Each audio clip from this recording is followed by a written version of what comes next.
Good evening and welcome to the training spotlight on DofE expeditions by other means.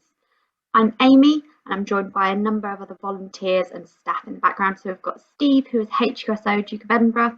We have HQSO Adventure Training Danny, and we've got a fair few of our training managers and TSOs, as well as Ty.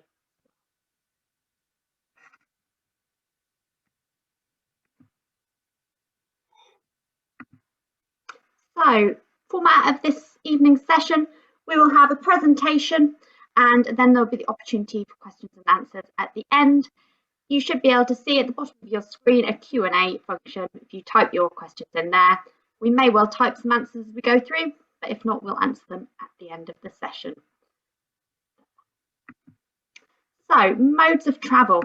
Traditionally in the Sea Cadets, we've done a lot of hill walking, but we want to open up the opportunities on running travel by other means. So sailing, mountain biking, kayaking, canoeing, SUPs, and many other opportunities. So that could be rowing and also expeditions on the yachts, expeditions on the keel boats too.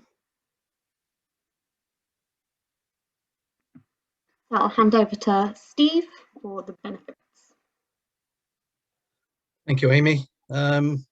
So what are the benefits of going on an expedition that is not hill walking?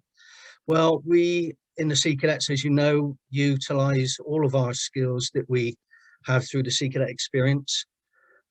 So things like kayaking, canoeing, all those modes of travel that Amy has just spoken about, we actually have courses that run throughout our Sea Cadet experience. So we're really utilising all the skills, as it says on the screen, that is gained through that Sea Cadet experience. We also have a good number of instructors that are qualified in all of those aspects of modes of travel.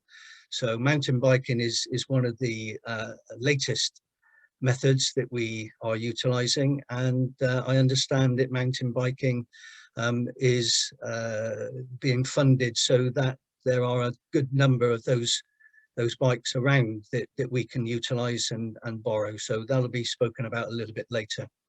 So we also have the units that own the boats themselves. We have hubs that have the boats, and we have water all the way around us in many of our districts. So the opportunities are open.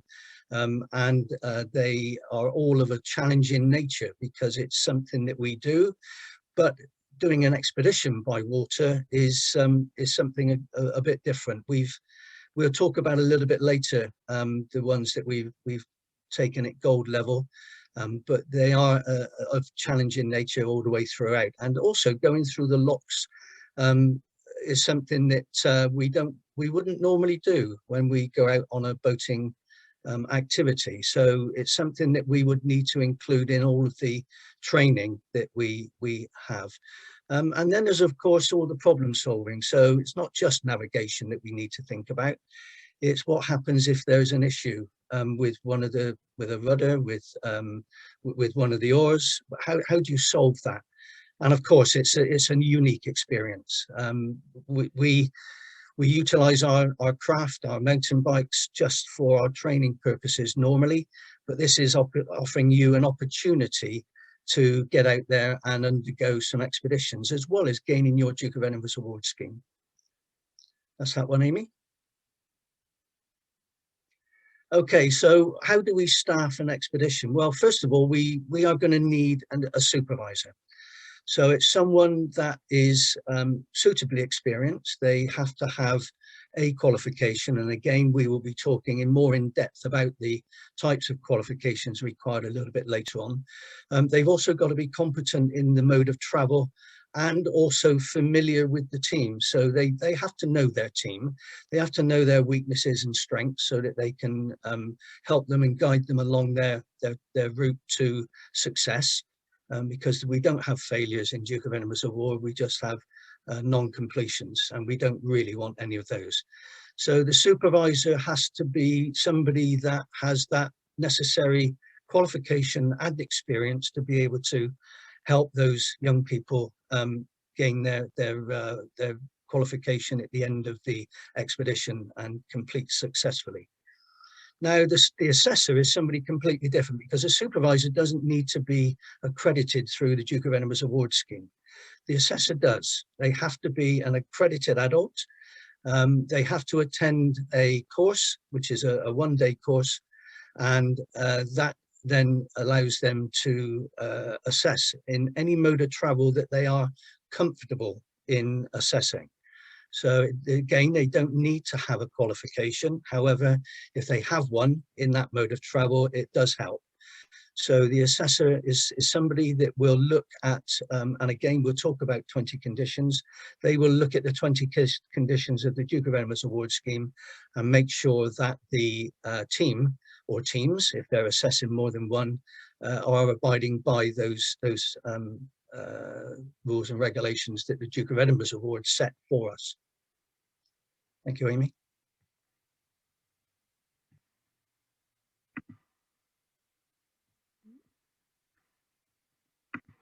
So when it comes to qualifications for the different modes of travel, if you are doing a paddle sport expedition, so canoeing, SUP or kayaking, you will need a BC coach or paddle sport leader. Rowing, you need to be a rowing instructor. If it's dinghy sailing, it is an RYA dinghy instructor or above. Sailing keelboats, that would be RYA keelboat instructor. For the yachts, that would be offshore staffing. And mountain biking is MIAS level 2. It is recommended a Duke of Edinburgh assessor supervisor course, and that is a virtual delivery, as Steve has mentioned. So I'll hand over to Ty.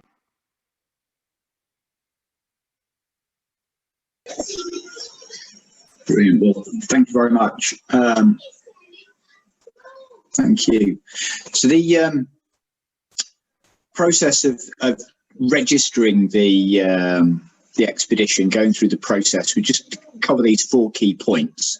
So we're looking for area or district approval on Westminster through the training manager. Paperwork topple, more to that to come on the next slide. But particularly with the boating, units will need to apply for an extended area of operations, and you do this via the training safety advisors in the area, and they help you through that process. But ultimately, we're just looking for you to articulate that where you're going is safe and that you've got the appropriate licenses from the Water Authority, the Navigation Authority. So make that application no later than 14 days before your intended expedition. Mountain biking, T16 process using the ASO network within the adventure training, and again give those guys no later than the 14 days notice of your intended piece. They will need full route cards, maps, risk assessments and attachments on Westminster following the normal T16 process. And you know, we've already met Steve, the HQSO DofE, but with Steve is a network of ASOs, and they are absolutely on board for giving you advice, helping plan, and if you ask the right questions and show the same enthusiasm for this as they do, they'll probably want to take part in a few of these expeditions themselves. So they'll be there to support you. The practice and qualifying expeditions need to be recorded on eDofE within the individual participants' records, and more on eDofE later on. Thank you, Amy. So with topple, topple authority is actually given to us via the Army brigades across the country. There are about 8 of them involved. Now, if we do need to go through topple, we advise an 8-week period, or giving at least 8 weeks for them to get back to you and to get the permission. What's critical is that it is possible for you to apply for multiple dates where you plan to use potentially the same route or area for multiple expeditions during the year. So you can save yourself some of that admin burden by applying for a number of dates at the same time, or in fact, a period of say 3 months where you intend to do expeditions several times. It might be the practice expedition and the actual expedition you apply at the same time. But also with TOPL, just, you know, there is no requirement for authority to train on private land, providing cadets not wear a uniform. The activity is no more than 18 in group. Now with DofE, you won't do that. You'll be working in much smaller groups of 8 anyway. And that the activity is only used in public rights of way, or for those in Scotland, the open access land.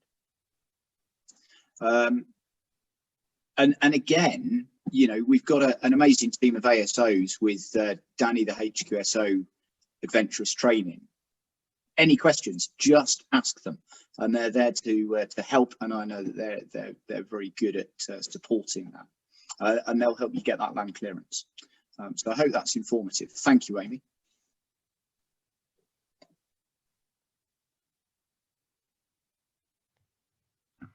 Over to Steve. Okay, so we're moving on to the next stage. We've identified that we're going to go by water or mountain bike, so any other method apart from the hill walking side. And we are then going to start preparing ourselves and the team ready for their qualifying or their practice expedition if one is required.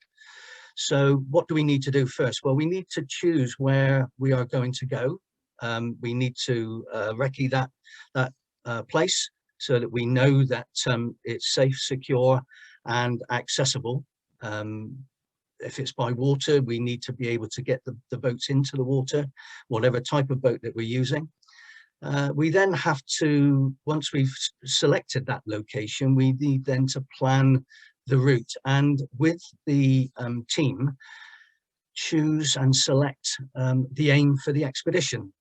Every expedition will need an aim, and that aim could be that they will be going away to look at how the locks work, or it could be that they're going to be looking at the effects on traffic within. So those are the example ones that we'll probably go through in more detail when we finish this first part.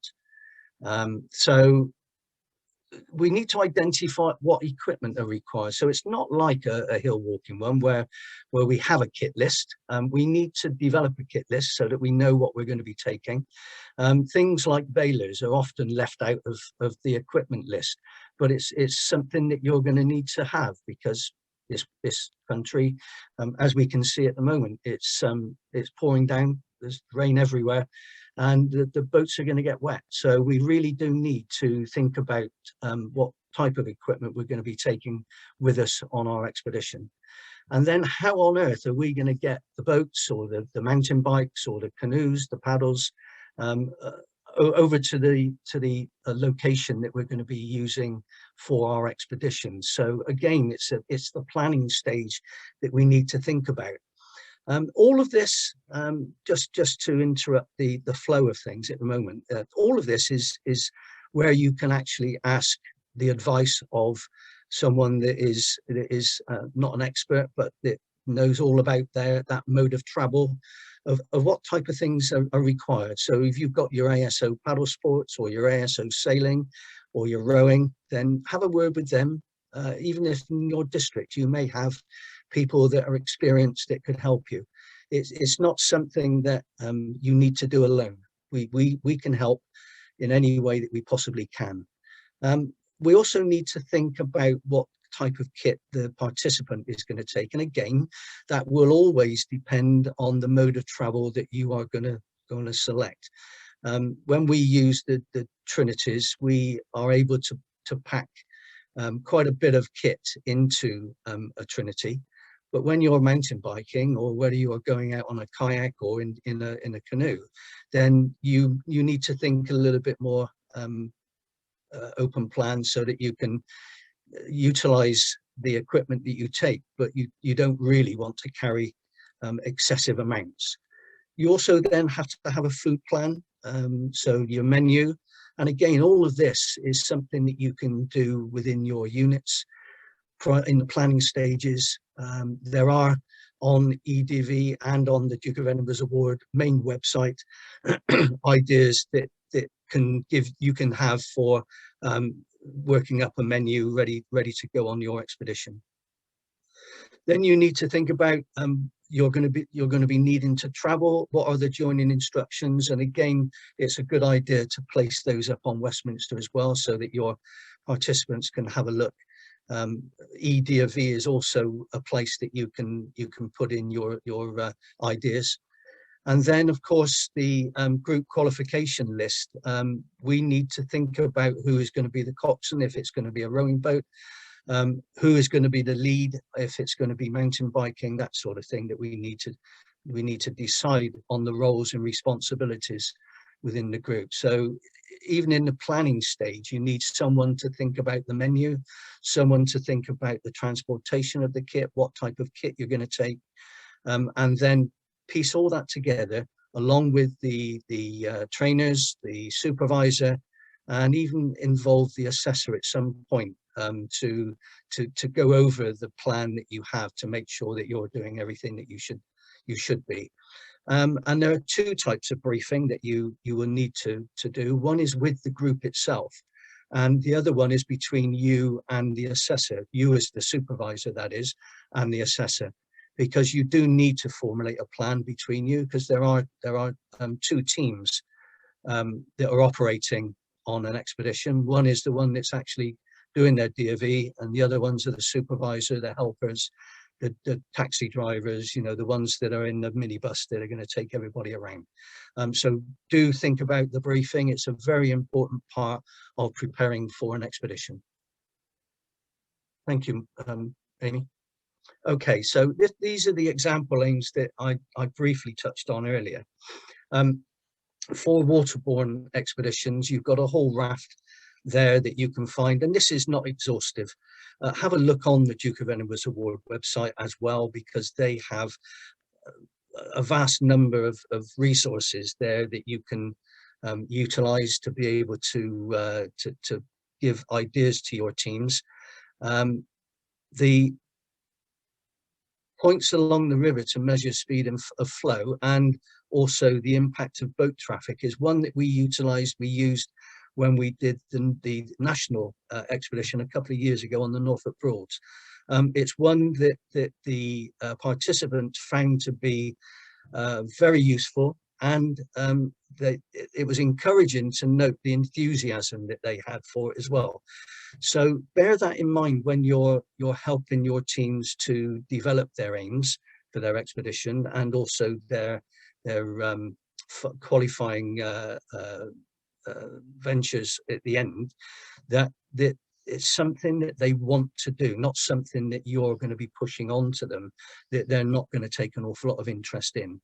And obviously the mountain biking expeditions, it's all about, you know, what you see en route, how the weather is affected you on your route itself, erosion of the paths and trails, because mountain biking is relatively new compared to the hill walking side, because that's been going on from time immemorial.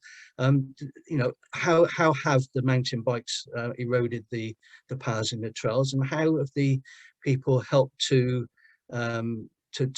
repair them? So it's something that they can investigate, and I think that's the important thing, that it needs to be challenging, exciting to the participant, and it also has to have an end point that you can you possibly deliver it to the unit, to the parents and friends, and hopefully encourage them to go on to other activities within the Sea Cadets, but also onto the next level of the Duke of Edinburgh's Award scheme. So those are some example aims. As I say, it's not exhaustive, and there are huge amounts of resources on Duke of Edinburgh's website that you can go to. Thank you, Amy.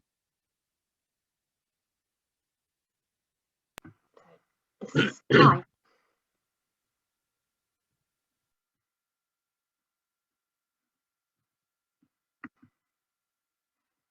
Apologies, too many buttons. So earlier, Amy went through the various qualifications that we would require from a supervisor for these modes of travel. So the table on the screen now gives an overview of the type of qualification that you would expect the cadet, or the participant, as I should say, really, to have to take part in that activity. I think what's really important here is that you're looking for confidence from their prior experience, their qualification, that they have the skills, the stamina, the wherewithal with that mode of travel to engage in the expedition. New to our Sea Cadet speak is to sort of talk of informed consent. So this is where the parent, guardian, and the cadet themselves are absolutely clear on what it is they are committing to undertake and have a go at doing. So I think this qualification piece really underlines that, and just gives them an opportunity to really understand what it will feel like to potentially paddle a kayak for a 6-hour period. And you're looking really to have that confidence in them by setting these qualification standards. So I hope that's a useful way at looking at these minimum qualifications. And what's clear is over time, you know, the governing bodies and that these qualifications do change. And what we're trying to do is provide you a way of appraising yourself if a cadet is suitable to take part in a particular mode of transport. Okay, thank you, Amy.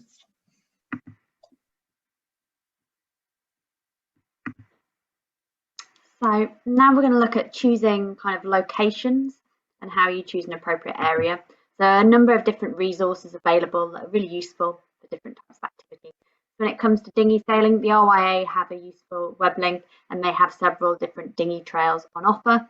On those dinghy trails, it gives you an idea of the mileage and also how long that's going to take them to do. So it should be a good kind of starting place for dinghy expeditions. When it comes to paddling, gopaddling.info is a great website, and it has different things. So you can search on a map where different trails and river routes are, and they'll give you an idea of the distance and what's covered on there. Or you can search a particular route, and again, like the RYA, you get a map and a bit more information on distance and time it would take to do that. There are hundreds, if not thousands, on those websites, so have a look around. There's lots of great resources on there. I can hand over to Danny to talk about mountain biking expeditions.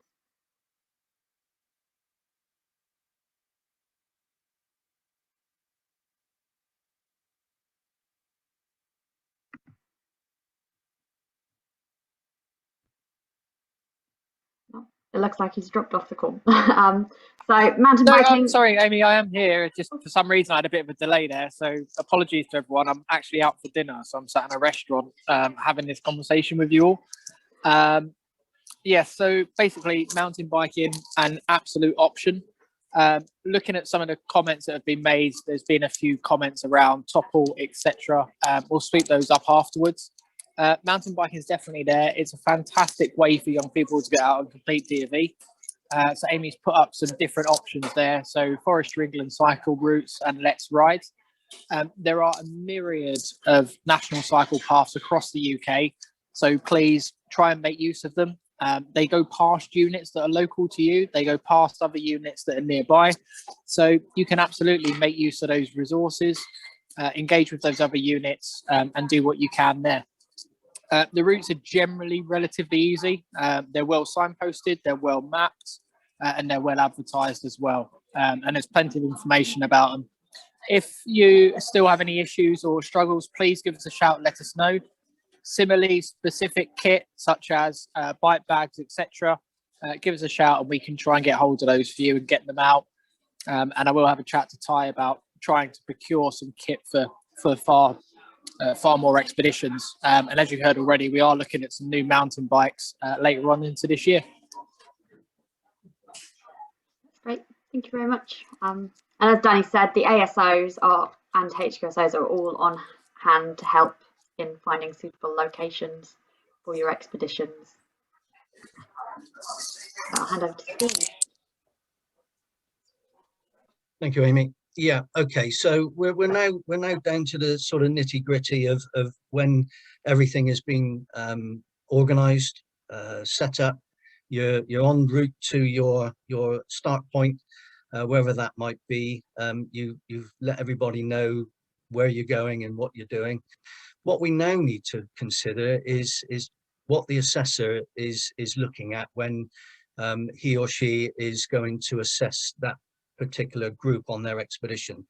And the Duke of Edinburgh's award scheme, for those that are not au fait with it, have a set of 20 conditions for the expedition section.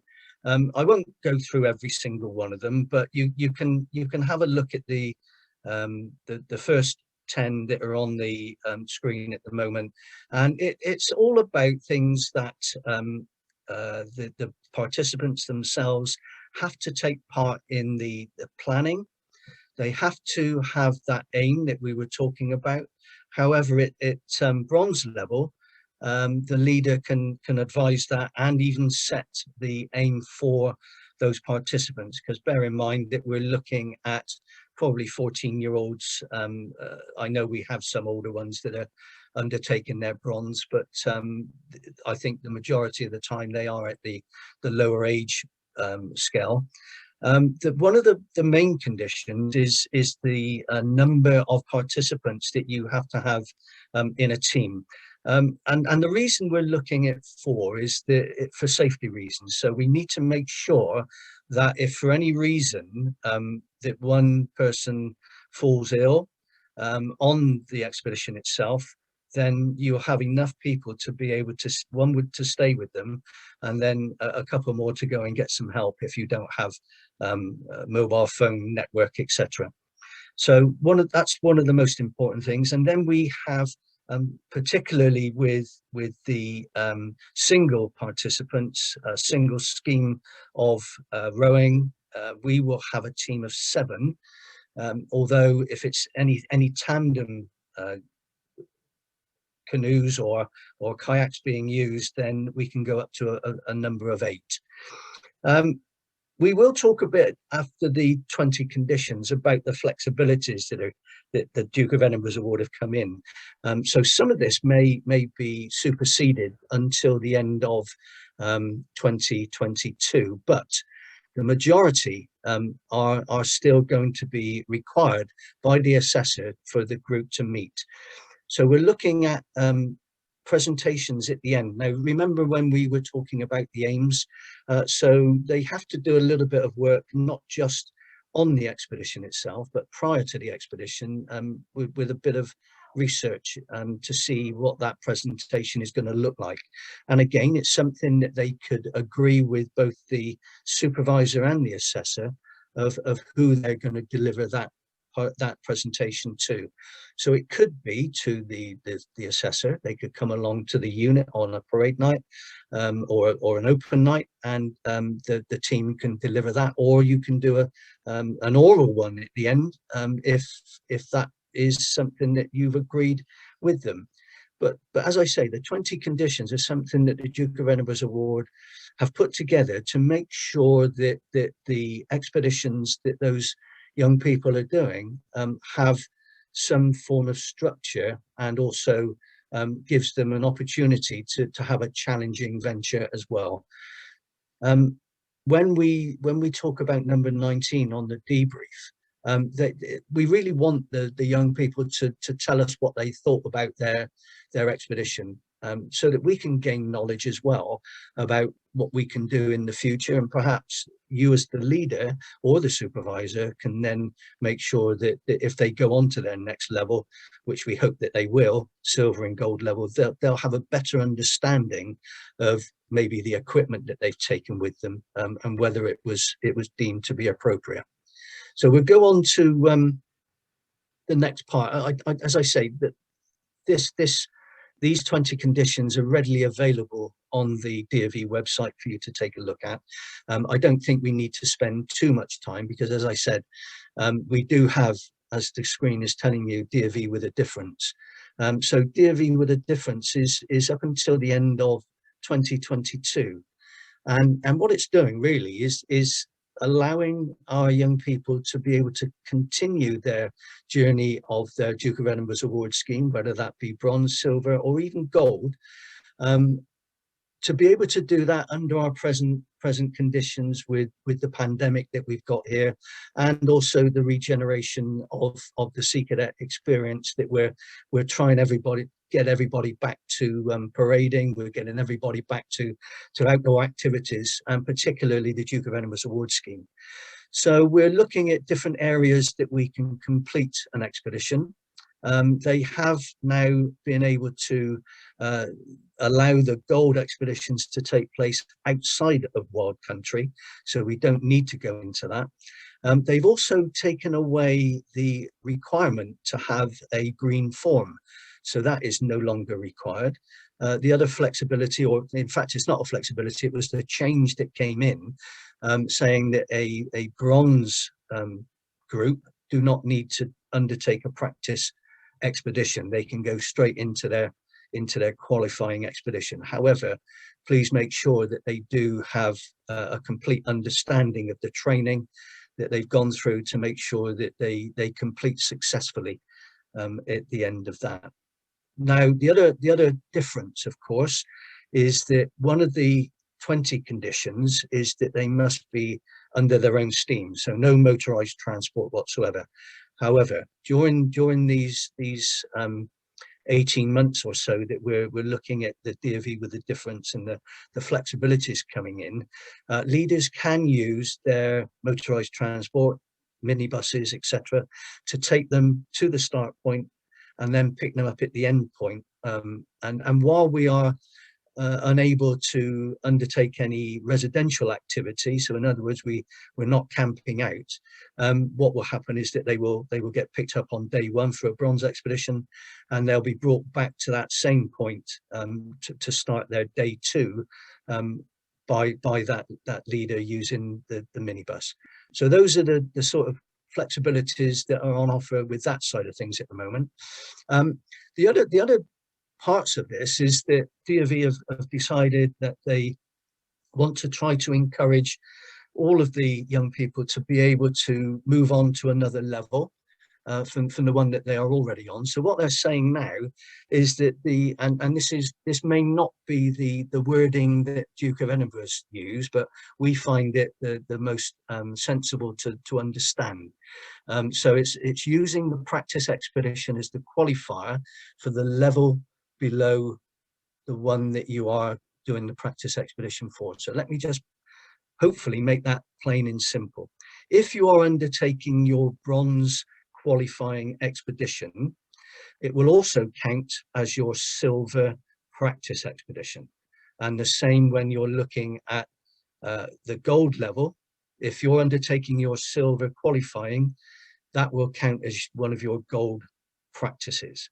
And you only need one practice at each one. However, you as the leader or the supervisor may want, particularly at gold level, to take them out a couple of times just to make sure that the team are happy and confident enough to be able to get that expedition completed successfully.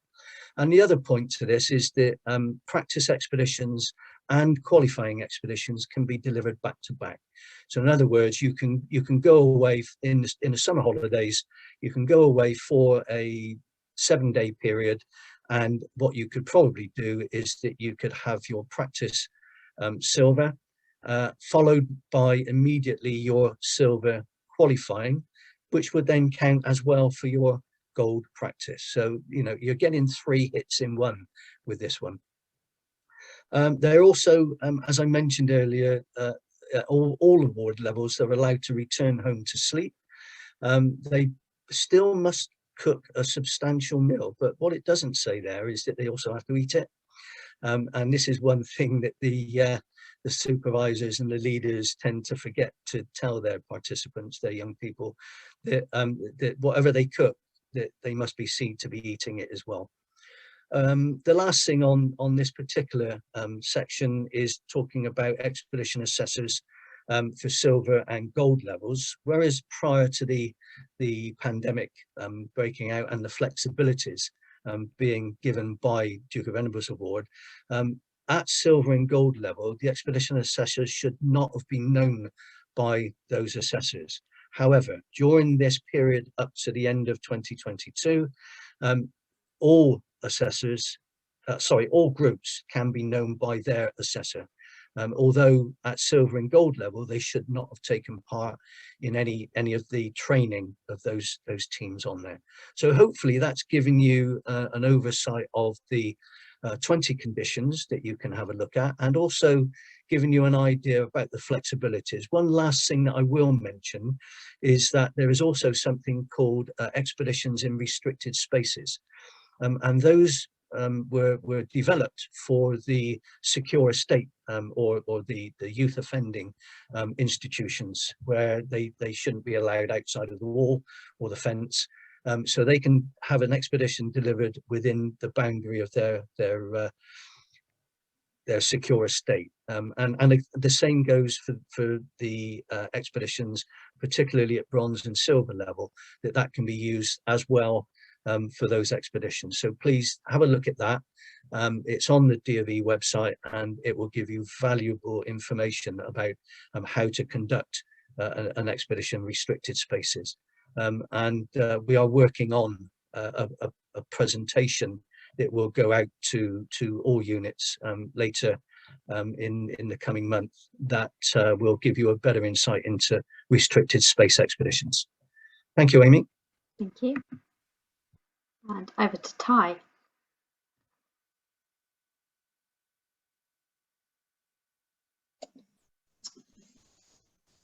So funding and encouragement and resource behind this. On the screen is some details, but I think really the key point here is that we want to support and encourage far greater cadets achieving and critically completing their gold DofE, silver DofE and bronze DofE awards.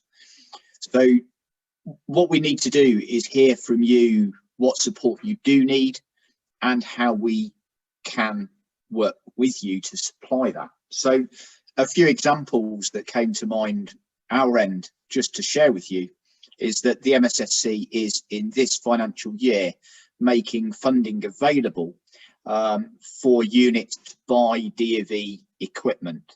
And on the call behind the curtain with me is one of the training managers, Craig Lindsay from Southern area. And we have a clear list of camping equipment that we think is useful, stoves, sleep systems and that sort of stuff.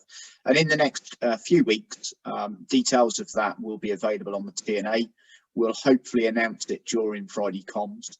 But it's absolutely aimed at units that want to bolster their own equipment in support of DofE. So hopefully that's good news. Through the training budget, we wish to support these expeditions. And I think what I found interesting was that while covering VA, travel and campsite fees and all of that has been there for quite a while, Steve Coles, the HQSO DofE, made us aware earlier today that actually, because many cadets taking part in the expeditions buy their own food within their family shop when their mum and dad go to, or their parent guardian go to the supermarket the week before, we're unable to sort of help for the cost of that, because it's being done during the family shop away with the organisation of the expedition.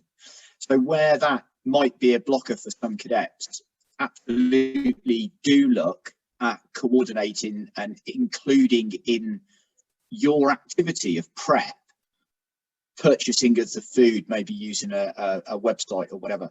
So the actual costs can be carried by the unit and therefore reimbursed by the charity to your unit. And I think that's really critical for us, that we absolutely want funding to not be a barrier. You know, no cadet should be disadvantaged because of financial background. So, you know, the funding support is there.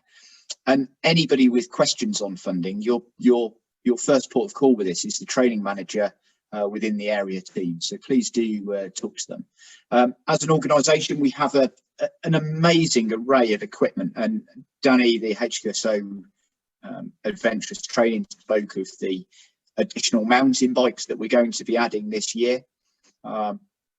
We have a lot of equipment, and what we're really keen to see is that equipment is shared, used by all, and benefits cadets. Very few funders fund equipment for specific cadets. They fund equipment for sea cadets. So actually one unit lending equipment to their neighbouring unit is absolutely in the spirit in which most of our equipment, if not all of our equipment, was funded however it was funded. So we really want to work with you, particularly with boating. If you look at the inshore boating operating standard, there are a couple of really useful tools in there for the short-term loan of equipment. So when we, as maybe the MSSC loan equipment, we will use that same form to record, like you would with any hire car, the condition of the equipment when you collected it, when you returned it, and so on. So please do look to loan equipment rather than everybody having to buy their own. And particularly with tents, and when COVID restrictions allow, you know, we're really keen to see the same few tents worn out rather than stored professionally. So I think, you know, that's it with funding. As I say, funding is available. We are absolutely committed to seeing more cadets achieve DofE. The expedition is a life-affirming experience element of the DofE. So please do talk to the training managers about what support you need, and we'll do our very best to support that in pursuit of these expeds. I hope that's helpful. Thank you, Amy. Well, thank you very much for listening to the presentation. We're now open up to questions, and we'll try to cover as many of them as we can.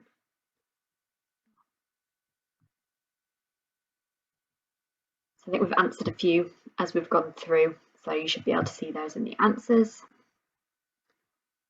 So the first question, can topple clearance still be disregarded if using routes in a national park?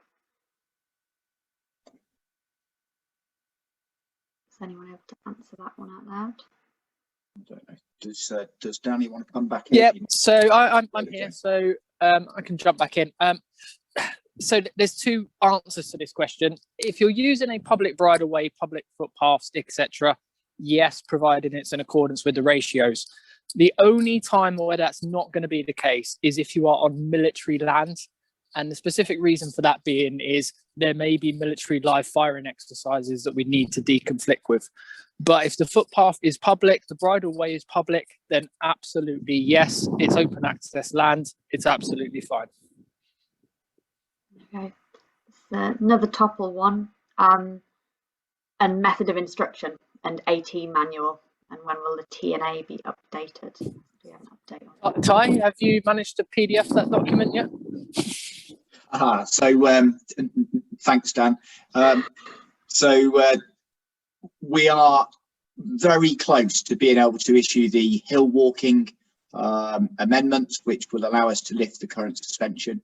We don't want to discuss that tonight because we want to stay on topic with encouraging expeditions by other means, the other modes of transport. That's absolutely the focus of tonight.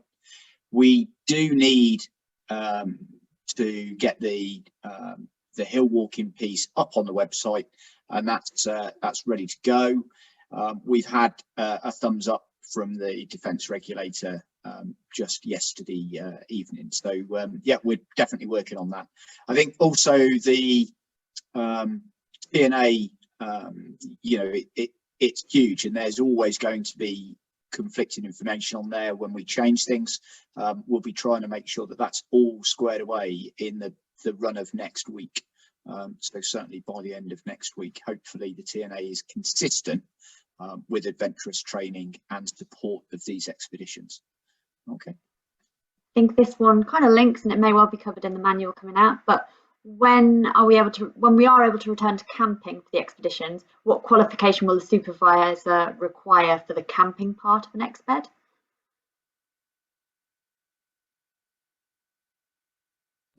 So just to sort of add into that a little bit, and apologies, I'm outside, so it's quite windy. As it stands at the moment, we're still doing a little bit of work around that. Ty, I'm not sure how much you want to go into detail about where we're going with that at this moment in time, other than to say we are working hard to make things a lot easier. Obviously, camping isn't in place at the moment, and we're trying to make use of that time to try and get agreement from MOD, make sure the regulators are happy. So I don't really want to say too much more on that at this moment in time, if that's okay. Absolutely. And the next question, when are mountain bikes destined for Northern Ireland? We have funding. We will be providing up to 8 fleets of bikes, and they will all be available to Northern Ireland, as they will be available to all districts across the country.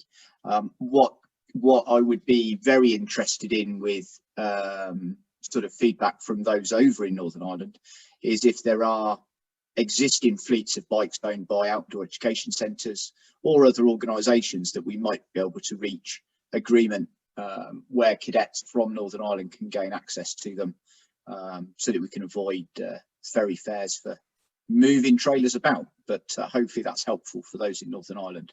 We very much look forward to seeing mountain biking on offer. Okay. The next one is on supervising boating and cycling expeditions. Do they need to be qualified in expedition leadership, or is there any specific expedition training they need to undertake? I'm happy to answer this one. So in terms of the expeditions, to be a supervisor, they don't need to have the supervisor qualification of Duke of Edinburgh. That's not a requirement by the Duke of Edinburgh's award, but it is recommended. That is something we would recommend. It's less than a day to complete it online, and it helps in how you supervise and support the cadets through their expeditions. And similarly, Amy, I jump on the sense there that supervising an expedition by an alternative mode of travel would probably be best if you were at least versed and understood the method of travel. So if you're supervising an expedition on bikes, you don't have to be on bikes, but you could find it quite a challenge to keep up with that group. Similarly, if you don't really understand the mechanics of a bike and how a bike works, you might struggle to give advice and support if it was needed, but it's not mandated. Steve, you might have a particular couple of nuances around assessing and supervising sort of paddle sports expeditions. If you're not a paddler, you wouldn't necessarily be able to paddle out to meet the group.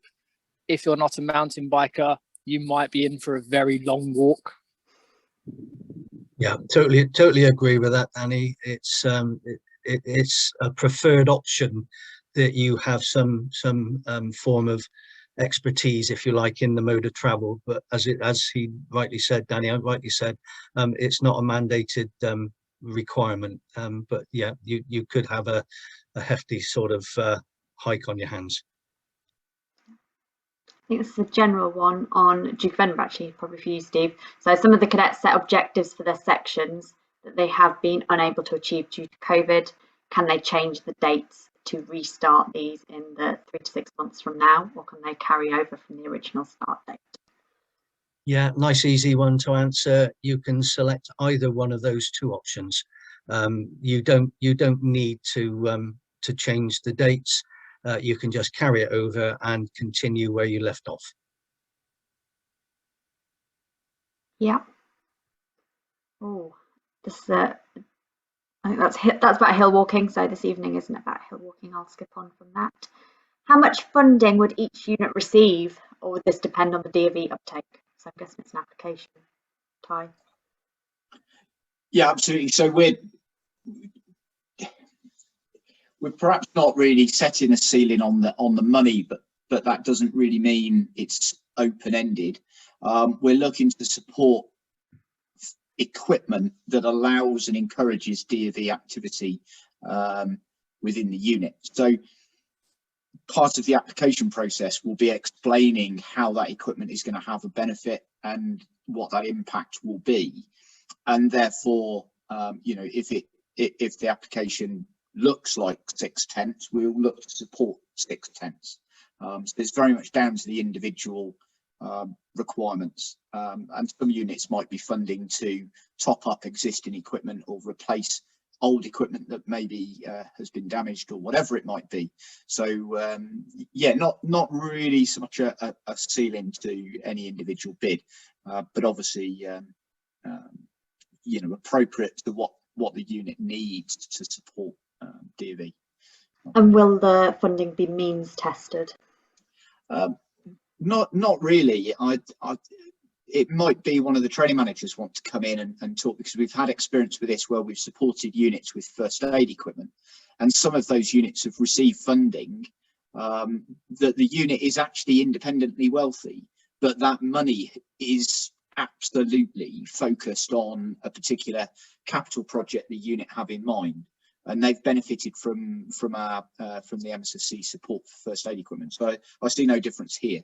So they're not necessarily linked to the means testing, but obviously we want to support all units, and we can only do so much. Yeah. Funding for licenses, if using canals. I know we are covered on some through our BC license or affiliation. Yeah, so I'll come in on that one. So most of the inland waterways, including the River Thames, is licensed by what was the Inland Waterways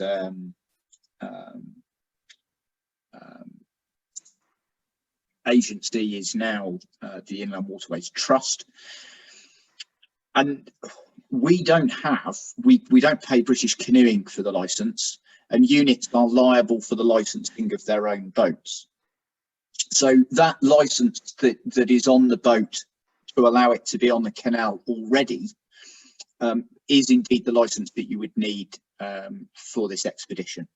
Now, if a unit are organising, for example, a row from Abingdon down to Tower Bridge, or maybe just to Putney to Wandsworth unit, and they're not from an inland waterways location normally, they might not have the license, but they might be able to borrow a boat from a unit that is based on the river and already have that license. And if they can't, they should discuss that licensing cost with the training manager, with their training manager. Yeah. Well, this is a different one. So can we currently, or when will we be able to camp overnight? So no, we can't currently camp, but do we have a schedule? Yeah, so currently the suspension is in place. I know I've been working incredibly hard with National Youth Agent, but unfortunately at this moment in time that restriction remains. We can't specifically give you any guidance on when that will be lifted. We do hope you can appreciate that's outside of our control. I work with please understand that this is the youth work sector, and that's the policy we have to follow. Just because other people are doing things different, it's not because we're trying to make it hard, it's just the guidelines we have to follow, unfortunately. Ty, anything you want to add on that? Well, I think I think the issue here is that we all hear the Prime Minister talk about COVID restrictions for the great British public, and what he's really talking about is the household. What we're doing is providing youth work, and we have to follow the guidance set by the National Youth Agency in England, Youth Link Scotland in Scotland, and so on with Wales, Northern Ireland, Isle of Man, and so forth. So we absolutely want to allow overnight residential activity as soon as possible. At this time, it's not possible for the Sea Cadets to provide that. We're very much monitoring it, very much looking to support the return to residential, and we're hoping and lobbying with the National Youth Agency that the next mark, our step 4 on the government roadmap, which is due not before the 21st of June, that allows sufficient easing that we can see some residential activity during the summer. But at this time, that is not confirmed. it's not known, and it's still very much open for guidance from government and the National Youth Agency. What many people on the call will be aware of is that youth work are allowed to do residential activity in groups of no more than 6, but that group must be completely independent from everybody, from the campsite participants, from the from transport, absolutely in their own bubble of 6. And the view is that we cannot, with our safeguarding and approach to our activities, support residential activity for a group of what would be no more than 4 cadets. And they absolutely have to operate in complete isolation. So our response is very similar to most of the youth sector, which is that while that slight change in the restrictions is positive, it doesn't actually allow us to engage in residential activity at this time. So we're hoping the next step on the roadmap will allow more. And there's more on this in Friday comms. Okay. Can we talk about some examples of completed sailing and rowing expeditions so they can get an idea of what is required? So I think that's one for you, Steve. Yeah, we can provide an example. It'll take me a little while to work one up, but we can certainly provide a couple of local ones that we did for bronze and silver, and we also had the national rowing expedition that we did a couple of years ago on the Norfolk Broads. That I can produce something that will show you what we did, what we went through. It will take me a little while, but I will get onto that after this webinar, and I'll pass it up through to Amy to produce. Okay. And the next one, could Royal Marine Cadets do a restricted space practice qualifying expedition at a DTE with the associated land clearance from the DTE? Some DTEs have access to water. Potentially, yes. I can't see any reason why not. What I can tell you, given that most people know that my job is in mod, currently training space is absolutely at a premium. And that's because, like organisations such as the Army Cadets, the Air Cadets, the military who own that land haven't been able to train to their full extent either. I can tell you that I sit on planning meetings daily, and there are a huge number of units that are backlogged. There is potential that defence training in the state is absolutely available, but I can also tell you we're absolutely not going to be a priority. In terms of restricted space, we'd still be looking to achieve the objectives. The issue you're going to come into in DTE is technically you're not going to be on a public footpath or bridleway if it's enclosed defence training estate, which actually would mean it's technically starting to sit outside the scope of what we're trying to achieve, particularly at the bronze level. I know that may, sorry, go on, Amy, sorry, go on. I was about to say, I know that might not make that sense to some, but hopefully that answers the question from that particular person's perspective. Thank you very much. If a silver qualifying exped was completed 2 years ago, does that still count as a gold practice expedition? Yeah, good question. I've had this posed to me many times now, and the short answer is we hope it does. I am still waiting for an answer back from DofE. I've got a meeting on Monday that we will be discussing that same option, because it is prior to the COVID outbreak and the first lockdown, so it should count towards the practice expedition. However, again, I will pass that back up through to Amy to push out to everybody after the meeting on Monday. Okay. And would it be possible to do a residential course within cadets that leads to a cadet qualification like rowing instructor, even if it's only day running? So I'm guessing someone's doing their gold and has just a residential to complete. Yeah, that has been muted with DofE, and they are in complete agreement that that can be done. So the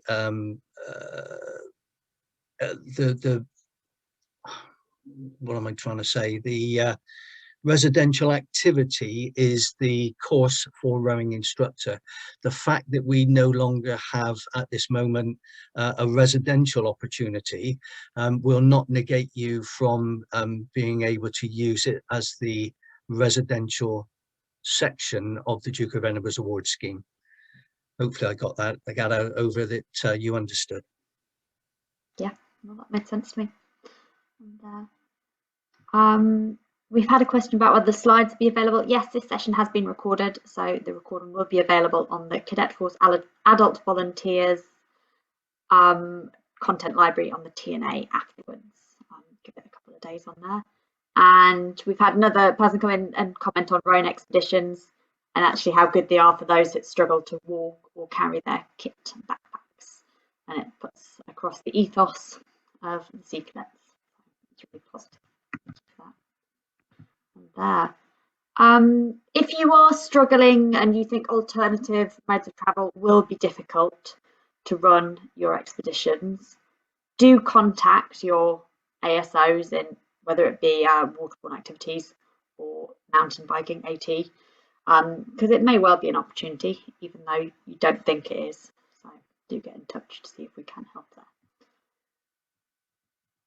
Okay, a follow-up on the rowing instructor course is only a weekend, so no, it's one course. Your residential's one. It's not going to be multiple weekends, I don't think, Steve. Yeah, the other factor involved in a residential, it's normally 5 days. However, it can be done over 2 weekends. So what you could do is you could do the training over 1 weekend and the actual qualifying course over another weekend. So you could use the opportunity to utilize 2 weekend courses in a 12-month period, and both could be day run opportunities as well. Okay. I think that is all our questions. ASO DofE, you'll be able to get that from your area teams. So area manager TSO should be able to provide your ASO. There. Anyone else got any comments that they want to make before we finish? Just if I can just use this forum to thank Steve Coles and Danny, whose surname has just disappeared. Danny, you know who you are, for everything they do as the HQSOs of DofE and Adventure Training. Thank you both. Yeah. No, thank you all for attending. It's been great to see so many of our volunteers interested in delivering expeditions for Duke of Edinburgh by other means. And thank you for those that have contributed to this evening's session. Very much appreciated.